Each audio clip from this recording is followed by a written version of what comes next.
remember and remind yourselves of your own history, you'll remember that Europe had to undergo what was described as an agrarian revolution. I'm submitting to you that Africa has never known agrarian revolution.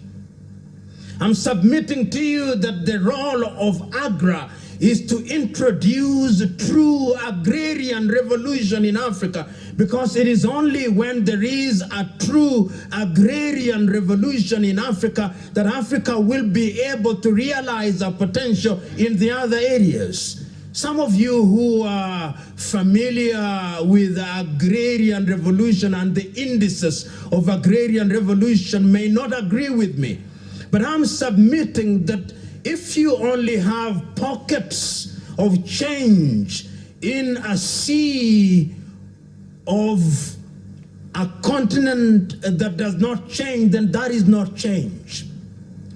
I remember not so long ago when the millennium came about, a good American professor came to Kenya, amongst other countries, and founded things that were described as millennium villages. It was assumed then that that was the magic bullet, that after the millennium villages had been introduced, Africa would never be the same again. And I remember visiting such a village somewhere in rural Nyanza, at a place called Barsauri in Game in Siaya County. And I remember the man taking us around in the Millennium Village. And I remember the man telling us how life would never be the same again. And I remember marveling about the Millennium Village. And I remember saying to myself, lo and behold, a miracle has happened. Last year when I visited the Millennium Village, it was a shell of what it was. The reason why it is a shell is because that intervention did not find residence in the minds and hearts, and therefore did not change the culture of the people. It was a solution that was from outside and was never internalized. I'm submitting to you, therefore, that in trying to green Africa, in trying to create a green revolution, in trying to ensure that Africa changes, we must ask ourselves, what is the kind of change that we introduce?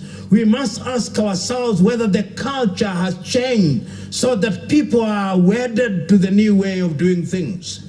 Many times, changes do not take place because that intervention is seen as being alien to the environment, as being alien to the people, and therefore when those who have introduced the change, or those who are seen to have introduced the change, have exited the scene, people go back into their default mode and they go back to their old ways.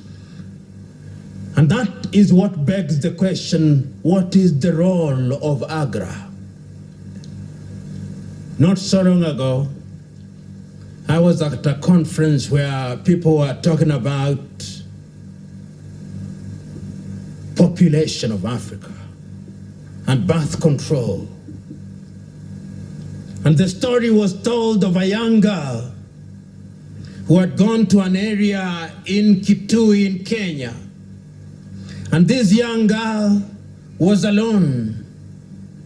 And she was talking to young brides, on average with 2 children, talking to them about the finer points of family planning. And after she had finished, one of the women asked, "And how many children do you yourself have?" And the young girl said, "I have none." One of the women said, "You are therefore unqualified to talk about family planning." I do not quite hold that view. I do hold the view that sometimes seeing things from outside gives you certain insights, which those who are inside may never have. But yet I hold yet another view, that there is wisdom in having gone through personal experience, so that the experience, the theoretical experience of the young maiden who has never had a child must be complemented with the experience of those who have had actual experience. Right. And that is why I think that those of you who are in Agra must ask yourself the fundamental question: why are you at Agra? Why are you at Agra? What is it that you want to be remembered for at Agra? What are the changes that you want to make at Agra? And these are very basic questions. What is it that motivates you?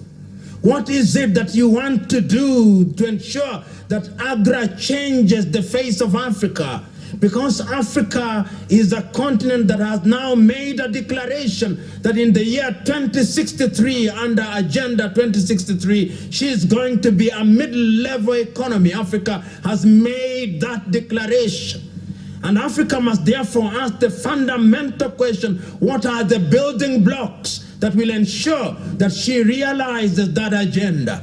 Those of you who are from the African Union, I want to believe that agriculture must be at the very heart of it, because Africa can only realize Agenda 2063 if Africa can feed herself.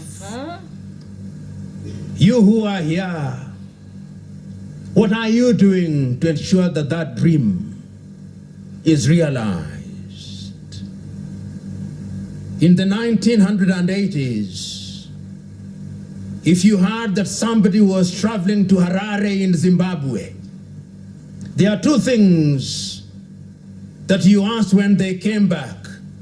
One, you asked them to bring back. The two others, you asked them to tell you what was happening about them. The thing that you asked them to bring back was a cotton shirt. They had very good shirts.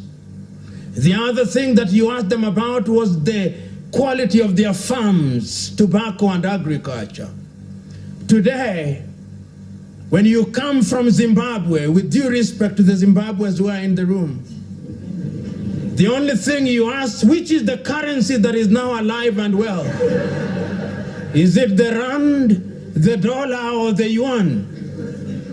And I give that example deliberately in order to demonstrate the fact that intervention in areas such as agriculture must also be accompanied by a political system that appreciates people's expertise. It is not the mere possession of the land that is the solver of the equation.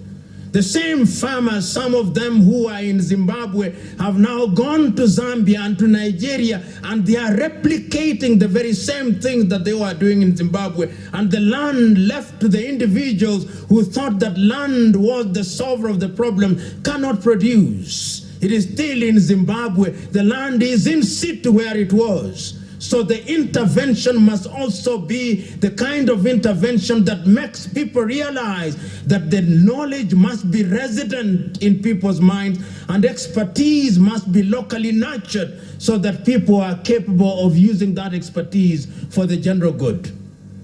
The other thing that I think is important is to begin to educate the people, because I know you are concerned with smallholders in agriculture, but we must never forget that the game-changing agriculture must also be large-scale farming. We must ask ourselves, what are we doing with the irrigation projects that we find in different parts of Africa, in Kenya, whether it is in Egypt and different parts of the world? One must not lose sight of that. And one must ask, what are the inputs that we are utilizing in order to ensure that Africa actually realizes our potential? In a nutshell, ladies and gentlemen, one can go on and on about Agra. One can go on and on about agriculture, but one must now wind down in order to ask certain fundamental questions. And to me, there are 10 questions that we must put on the table in order to ensure that Agra realizes her potential. Question number one: which is the foundational question, is what is the reason why AGRA was created? Why did we create AGRA at all? And my understanding is that this organization exists for, among other things, for the sensitization of populations in a positive manner, that they can use the resource known as land to liberate themselves from the chains of poverty. Question number 2, which is equally foundational: what kind of interventions must AGRA make which are sensitive to the realities of the organization and sensitive to the realities of the people that they intervene with? And my understanding is that AGRA exists for, among other things, intervening in a manner that is sensitive to the cultural realities of the societies in which they intervene, and in a manner that is capable of addressing the economic needs and agenda of the country in which they are intervening. Question number 3 is, how does AGRA intervene? Because the manner in which you intervene is critical to the acceptance of the agenda that you are injecting into the environment. Because there is a sense in which there must be a time when the child which has been adopted must be released so that they are able to go, so that AGRA is capable of saying, behold, we found a child that was incapable of walking, but behold, because of our intervention, it can now walk. Number 5, what are the methods that you are using, and are they sustainable after your departure? In other words, are you entering into the arena with tools of engagement, which tools can be embraced, which tools can be understood, which tools, when deployed, are capable of being utilized in a manner that will be possible even after your departure? Question number 6 that we must have: with what agenda are you leaving? In other words, with what agenda are you entering the process? Are you entering the process with a view to ensuring that the economic health of that particular community is aided? And if you are going to do so, is it visible to that community, and are they capable of appreciating that your entry will make their lives better? And question number 7, once you have entered into the agenda, what engagements do you have with the local expertise that are present on the ground, so that they feel that they are part of the equation, and that once you leave, there are linkages which are there as a point of reference if need arises? And question number 8 that must be asked: what linkages are you creating for the people that you have intervened on their behalf, to ensure that if they produce their markets, because Africa sometimes produces things that it cannot sell? And question number 9, what interventions are you making to ensure that the externalities which may undermine the communities are mitigated, so that these communities are therefore protected from the dangers that may visit them? And lastly, the question that you who are present there are so wedded to the process that the people can see that your zeal and zest and vim and verve at once are transported to them, and that you own the processes as if they were your own. In my view, I believe that if those 10 things occupy the space which informs your engagement, then AGRA will be doing a good job.